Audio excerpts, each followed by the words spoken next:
Hello you fellow YouTuber, my name is Lietse and I'm an avid Gwent player. This channel is all about bringing you fun and competitive decks for all factions and budgets. So if that's what you're interested in, consider subscribing. And without further ado, let's get into the video. Maybe you are a new player looking for your first competitive deck on a budget. Maybe you are already playing one or more factions at a decent level, but you want to check out other factions.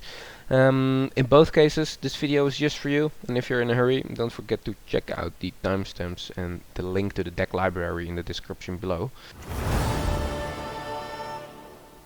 First of all, credit where credit's due. I will be showcasing decks in this video series that are made by Wasubi and Hippotompotomus. I hope I didn't screw that name up. Those are guys that made these decks for Team Leviathan Gaming. You can find the decks on the website of Team Leviathan Gaming. They created the budget decks for every faction and they include some upgrade paths too. This way you can check out if the faction or the specific deck is for you. And if you're having fun with it, and if that's the case, you can invest some more scraps into it to make it a little bit better. So that's kind of nice. This might sound counterintuitive, but my advice to you is to wait as long as possible with improving the deck. Well, maybe not as long as possible, but the point is you want to be able to know the deck, you want to know what it's capable of, and you want to discover how it's supposed to function before you decide whether or not this is a deck you want to play and or craft. So that's a little bit of free advice right there. So let's talk about the deck and then dive into some gameplay, and at the end of the video I will share my conclusions with you. So Nilfgaard is sort of an anti-fun class to play for your opponent. With Nilfgaard your game plan is usually winning by making sure the win condition of your opponent goes right out of the window. So if you think that's fun, and this is definitely the class for you. Due to the reactive nature of the faction, you have very little proactive plays you can play compared to other factions. And by the way, when it comes to decks, I always like to think of packages or shells. And this deck has a very small proactive, like stack stick package, which consists of the Elder Bears, the Nilfgaardian Knights, who is also a soldier as well, which will come in handy as you'll see later. And keep in mind the Nilfgaardian Knight can also be tutored with the Imperial Formation leader, which really helps to get him on top if you know you are losing the first game and you can tutor him or the first round, and then you can use Imperial Formation to get like a soldier on top, so you can use that to win round 2. And Imperia Brigade and Nauzicaa Sergeant are, yeah, I would consider those as part of the same package as well, and those two also doubles as engines, so they are both good to drop proactively. I always like to wait with the Alba Pikeman, which I'll talk about more. I'd like to play those only when my opponent has already played stuff on the melee row. Otherwise you'll just commit to playing this and then the opponent will just play everything on the melee row. So I'll usually wait until my opponent has played something in melee. And Alba Pikeman is part of the tried and true soldier core that's at the lower end of this deck. Together with the Alba Armored Cavalry, which is more anti-fun for your opponent, and the Alba Spearman, which is just it's a decent soldier card with some pings and some light removal. So what do we have? Oh, one thing to mention about the Alba Pikeman is sometimes if you play this, you kind of force your opponent to not play on the melee row. Sometimes they don't play on the melee row, so it's really hard to judge if you got value out of it when your opponent only plays from the range row. But more often than not, you put them in a weird spot anyway. So Alba Pikeman is even better than just dropping a unit on, or an engine on the melee row, because of that effect as well. Thunderbolt. Where are you? Here's the Thunderbolt. Kind of completes the stat stickery. Try to save the charges for your engines, like the ones we talked about, like Nauzicaa Sergeant. So that is it about that package. When we go to the heart of the deck, with more anti-fun cards for your opponent, that is Alzur's Thunder is of course part of the deck. It's a removal that works fine for like haphazardly placed enemy engines. Lacerate is great, especially when your opponent goes white. It's I prefer to save this for the end of the round. It's a great finisher for against stuff like Harmony decks, stuff like that. Dorregaray is like a super solid lock, like a lock card with a body attached to it. It finds his home in many decks. And Auckes and Serrit, they have a little bit synergy of each other. They are more removal, more locks. You can. I never mulligan these away. Sometimes I just keep them on hand and wait until they find use, and if they don't find use, it's great to save them for the next round, because maybe you draw into the other one at the end of the round. So that is that. And Treason and Geralt of Rivia, those complete the removal package. And they work great on tall targets, like versus monster decks or consume decks.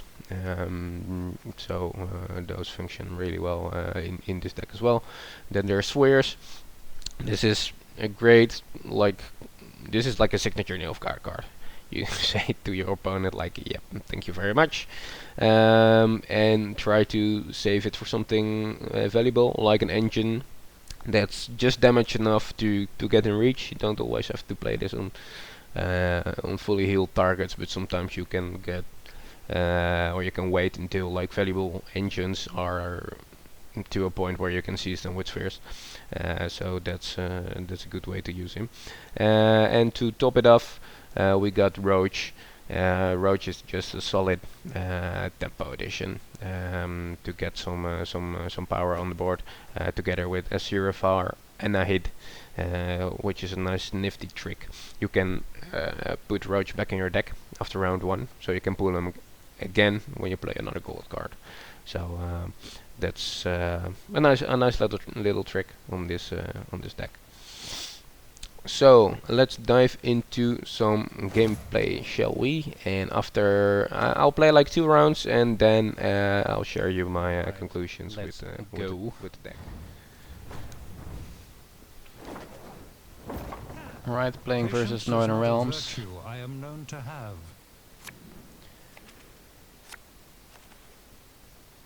Which is great for us, because Northern Realms has a lot of engines we can lock and stuff like that. Actually never won 2 of those. Auckes and Serrit, pretty nice.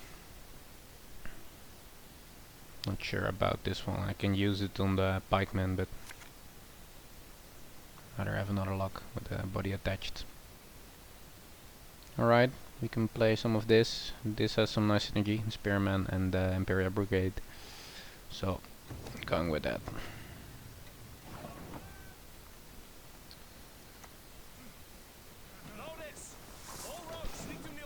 I'm playing this on the range row because I am probably going to play my Alba Pikeman on the melee row because of the melee active, and then I'll probably drop the Imperia Brigade right next to it, so the Alba Spearman does more damage. So you want to pay attention to little details like that.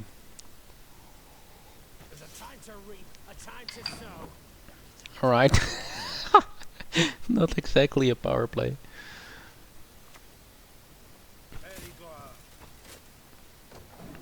So I'm actually suspicious, because this is such a weird play that he might concede round 1. This is weird. This is not your usual play. Or maybe he just misclicked or whatever.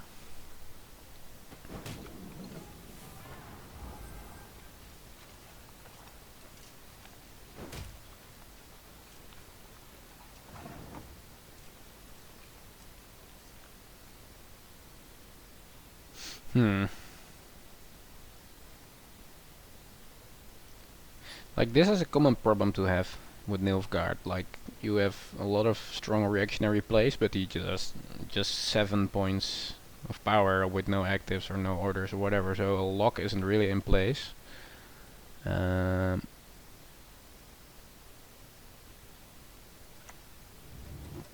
just play this, I guess. Just a bit of the waste, because it's not damaging any opponents on the melee row, but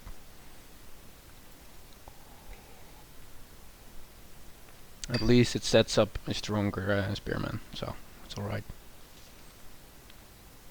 And I used the stratagem to keep this one alive and to pump out some more tempo. As you can see, we have a pretty nice lead. Kinda backfired, but hey. I kind of want to save Auckes and Serrit for when he puts out stronger stuff. Like, I honestly don't understand what this guy is doing at the moment. I could honestly consider passing.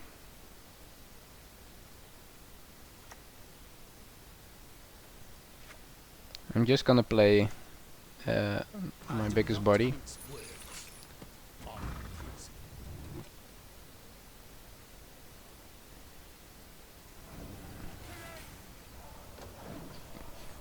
I might even pass after this round. Unless he plays like something useful that I can lock or steal or whatever, but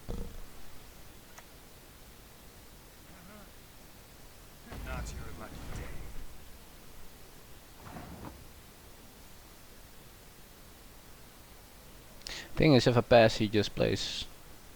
Well, he probably needs to play 2 cards to win the round. I don't think he has a lot of high tempo plays, but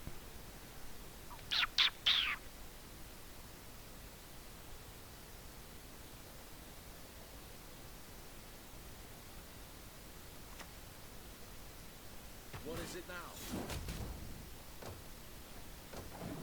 I'm just trying to save the most valuable stuff until the next round. But the value of playing a Serrit or an Auckes or a Sweers or whatever, or even playing my Lux, is very low at the moment. So, and there's nothing to react to. Sometimes Nilfgaard has this problem that it's in this weird spot, like you can do a whole lot of high value plays. Because you saw his deck, he's like, he has a very reactive deck as well. Not sure what he's doing. Alright, just going for the tempo play.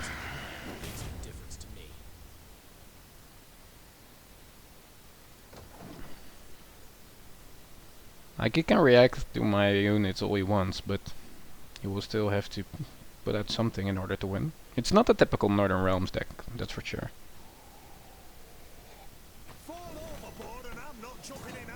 Well, you can finally lock something, I guess.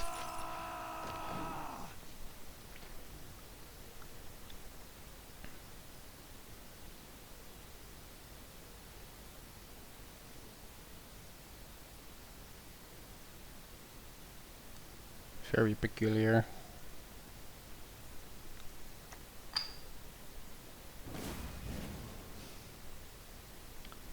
Well, we can lock that one too, I guess.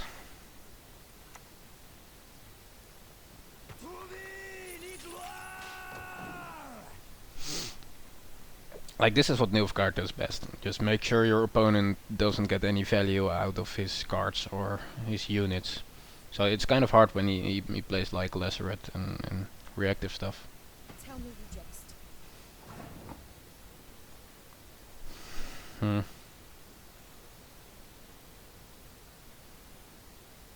Like, normally versus Northern Realms, I wouldn't even... I'm just confused by his deck at this point.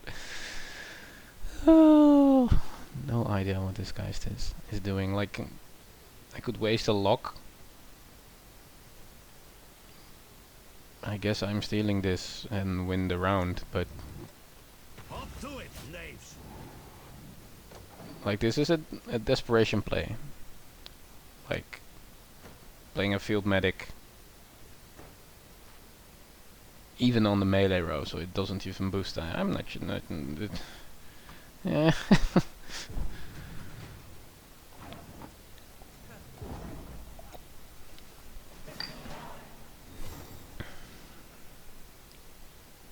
Because what you usually want to do versus a faction that has like a lot of engines and cards that generate value over time is you want to win round 1 and bleed them on the second round, so you spread them thin and force them to divide everything about into rounds, you know. Yeah, I can use this one on Roach, which is nice. Another luck. This is all right. I can go with this. I could mulligan this.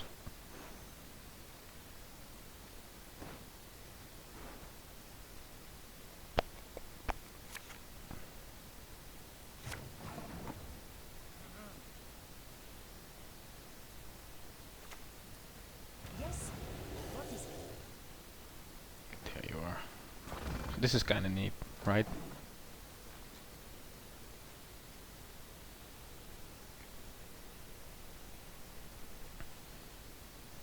So this is just high tempo. I probably play the beer afterwards and then pass. Another option would have been to dry pass and equal the cards, but I want rather have 2 short rounds than 1 big round. I'm just gonna put a soldier on top. And I can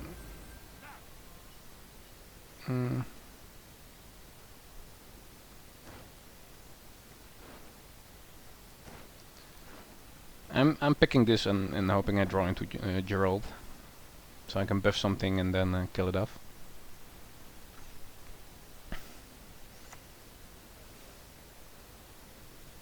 The Board of Ethics would never allow it.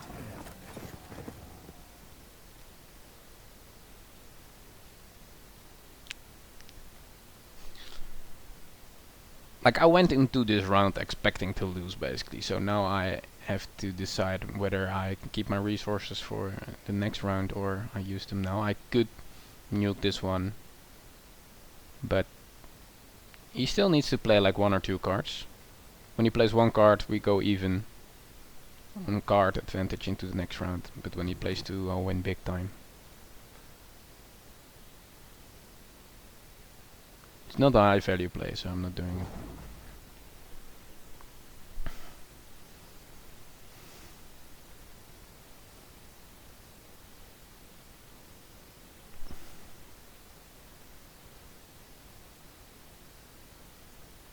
He's probably thinking like, why am I playing this deck?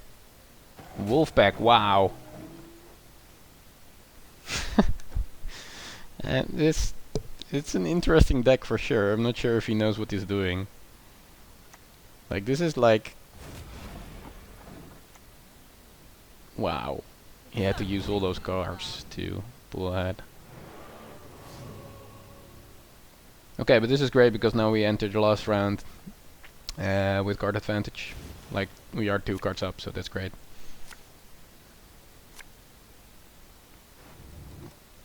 I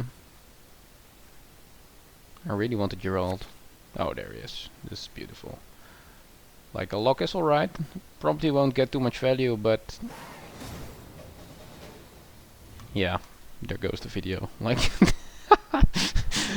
oh god. Well, hopefully this showed you a bit about what the deck can do, but this was obviously not a this was not like a real matchup, you know. So let's see if we can get some better gameplay footage.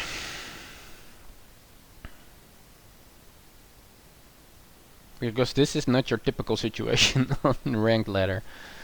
Like I'm rank 11. It's not like super high, but it's not like I'm rank 20 either.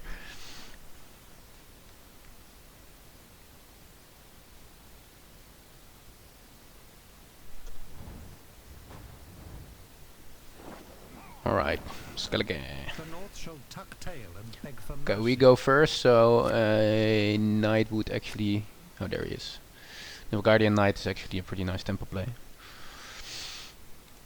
Versus Skellige we want a lot of locks and removal, stuff like this is very good. Lacerate I'm not too sure about, because damaging my opponent will sometimes help him as well.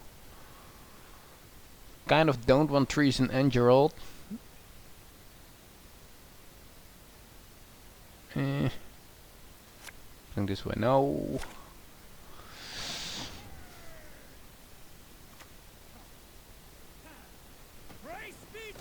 You always want to mulligan Roach again away, so you can pull him when you play a gold card. Otherwise it's just you play 3 power.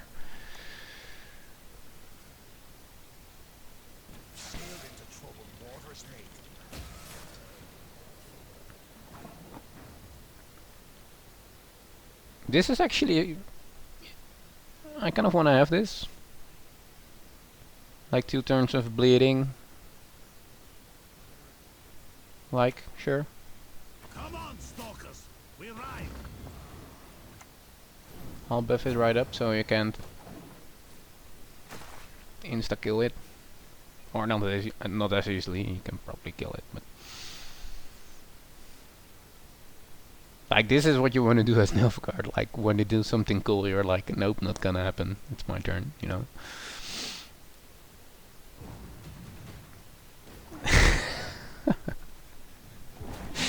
It's just when you're playing Nilfgaard, you just aim to demoralize your opponent, and then they do stuff like this. Like he could honestly, I wouldn't even have won the round. Like,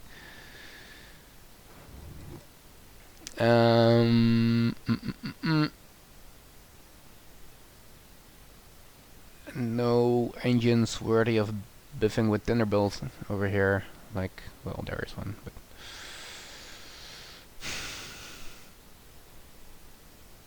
Don't think this is good enough to keep. Or without Serrit, I don't really need Auckes. I'll keep him just in case. No, I'll... it's rough. I'll keep him, because if I reroll Auckes, I'll get Serrit. It's just how the game works.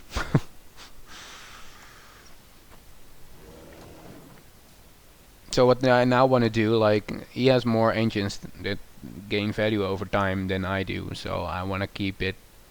I want to spread them thin on the next 2 rounds, so I'm okay with losing this round, but I want him to divide his resources over this round and the next one. Maybe I'll just Thunderbolt it. Well, also Thunder it. I always mess up those. Do I lock this or do I destroy it?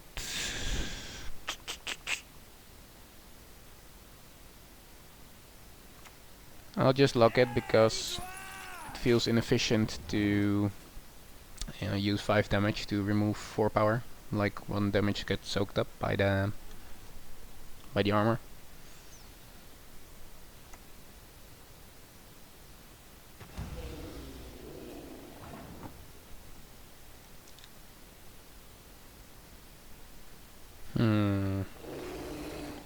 I'm okay with him having this, because I got Geralt. So I might use the opportunity to be a little bit more proactive. I'm buffing this so he doesn't deal with it as easily. If he can buff this up, he can make this big. Because I got Geralt. If I would not have had Geralt in my hand, I would probably have locked it. And I want to use like armored cavalry and Dorregaray before I use Auckes, because if I still keep Auckes in my hand for the next round and I draw into Serrit, it actually improves by a lot. Alright. He mainly screwed himself over.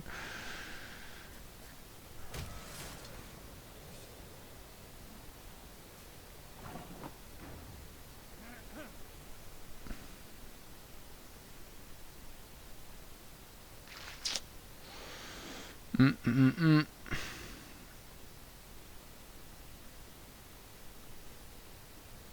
So I can damage it by 3, which is interesting. Well, I'll just wait for him to buff him. He'll wait and buff it up.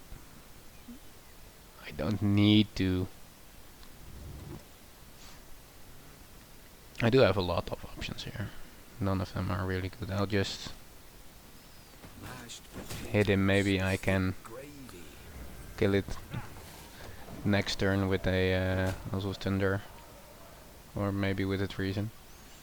I just buffed this engine because I wanted to live. And they, like Skellige usually has like Berserk, stuff like that, so they gain power when my cards are damaged.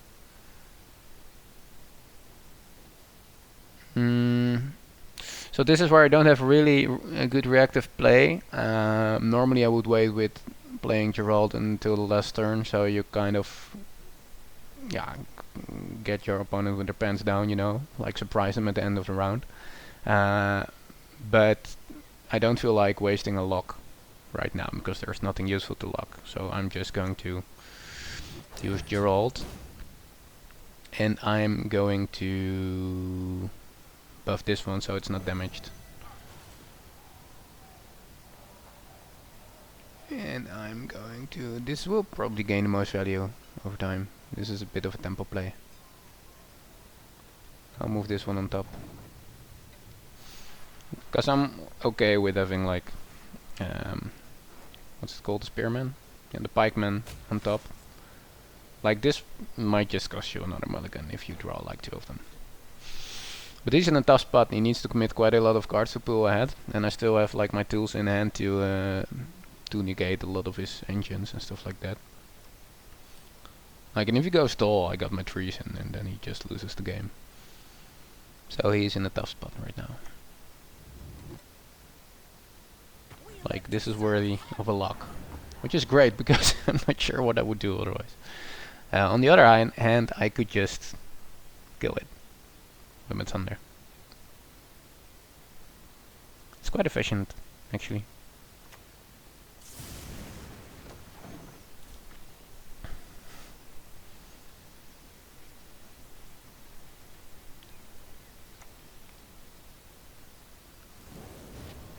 Okay. That was okay. That was a nice turn. I'm just gonna play the highest tempo card I have.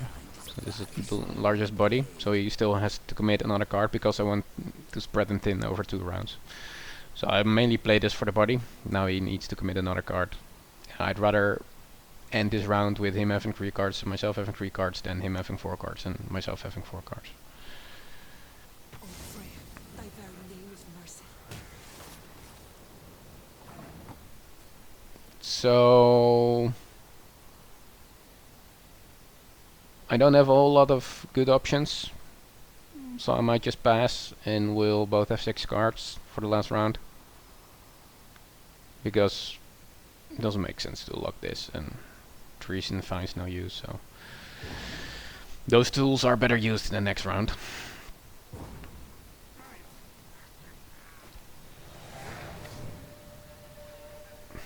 Actually, like I talked about this at the start of the video, like sometimes this deck lacks proactive plays or like big stat sticks to throw out in like a round like this. So this was a pretty good example of it. Actually, I'm keeping Thunderbolt because Alba Pikeman and Nauzicaa Sergeant are both useful to... are both engines worth a lot. Maybe I'll see if I can find something with more value. Yeah. Toss this away. Yeah, that's awesome. So deploy, so I will probably open with Nauzicaa Sergeant. Then either play Thunderbolt or a Alba Pikeman.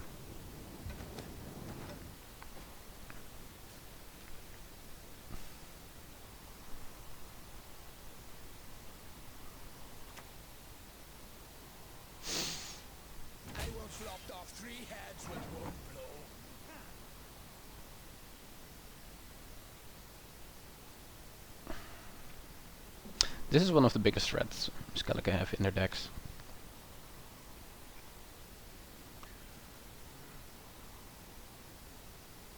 I'm still gonna play this because that's getting boosted when I play Auckes to lock it.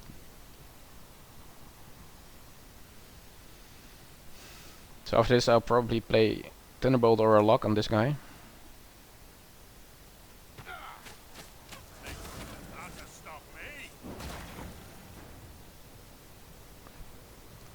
So now I am in a bit of a problem since I want to lock both these guys.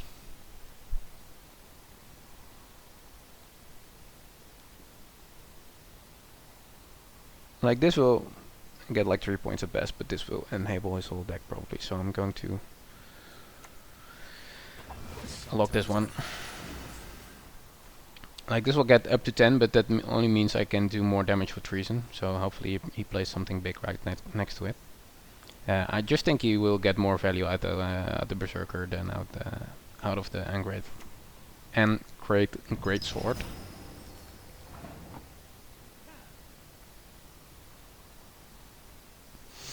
It's tempting to just use it and to kill this off, but I think he might place another unit right next to it in the future.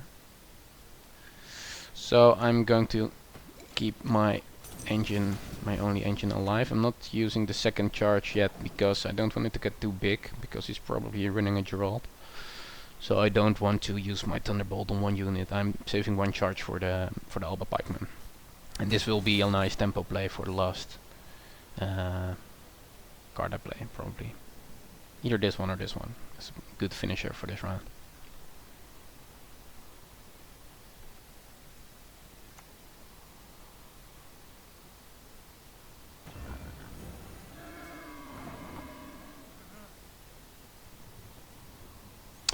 So, like, Treason will gain a lot of value here because I can kill this off and put this on to 2. So that's like an 8-point swing. Still gonna drop this one first. Buff it up. No, I want him to hit the middle one. Oh well.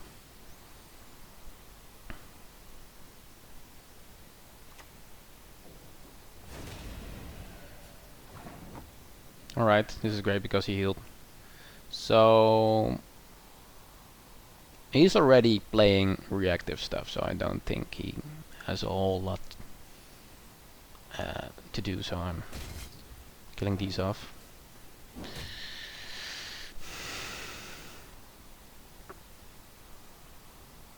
We're probably good because this is quite a tempo swing. This will buff the Nauzicaa Sergeant as well.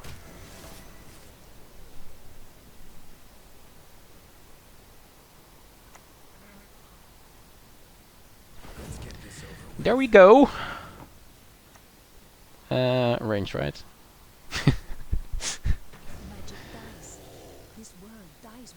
There you are. How does he get in the roof? Alright, let's go. So, what is my verdict on the deck? This deck will absolutely give you a taste of what the Nilfgaard faction is capable of. And there's good reactionary plays, and the deck is pretty straightforward to pilot, which is great because that means you can use your brain capacity to think about the win condition of your opponent, and you don't need to waste any thinking on how the deck actually works, which is great because interacting with the win condition of your opponent, that is arguably what Nilfgaard is all about. I was skeptical at first when I saw the guys from Team Leviathan Gaming let new players craft Roach and Assire. But it turns out a proactive high-tempo play is exactly what this deck needs sometimes, and maybe it could use a little more of, to be honest. I played the deck a number of games, around rank 10 on the ladder, and the power level is alright. I definitely think you can use it to climb up to rank 10, and maybe even if you're dedicated and know the ins and outs of the deck, you can crack rank 7 with it. Every now and then though you will run into an optimized meta deck, and those decks are just stronger. but they are a lot more expensive to craft as well. So that's probably alright. The deck is very reliant on drawing answers to the enemy threats, and sometimes things just don't line up, which is awkward. The deck contains an incredible amount of locks, which is a blast to play versus decks with a lot of engines, like Northern Realms. However, the deck does lack its own game plan other than shut down what the enemy wants to do. And whether or not you find that to be annoying is probably something to pay attention to when you're deciding whether or not to pick up Nilfgaard as your main factions to play. So, more expensive to craft Nilfgaard decks usually have more of a win condition on their own instead of just nullifying the one of your opponent, so that's something to keep in mind as well. But this deck will really give you a taste of what the faction is like, so that's great. So, in short, I think Wasubi and the Hippotomo blah blah guy did a really good job with a very small amount of scraps. If you want to get a taste of what Nilfgaard as a faction is capable of, you want to see what it plays like, definitely give this deck a spin. I put a link to the Gwent deck library in the description, so you can import the deck straight into your collection and start playing. If you found some value in this video, please do me a favor and give this video and the Gwent deck guide a like. I will be covering budget decks for the other factions as well. So if you're interested in that, definitely subscribe to the channel. It really helps me getting this thing off the ground. So any love is greatly appreciated. Have a good one. Peace.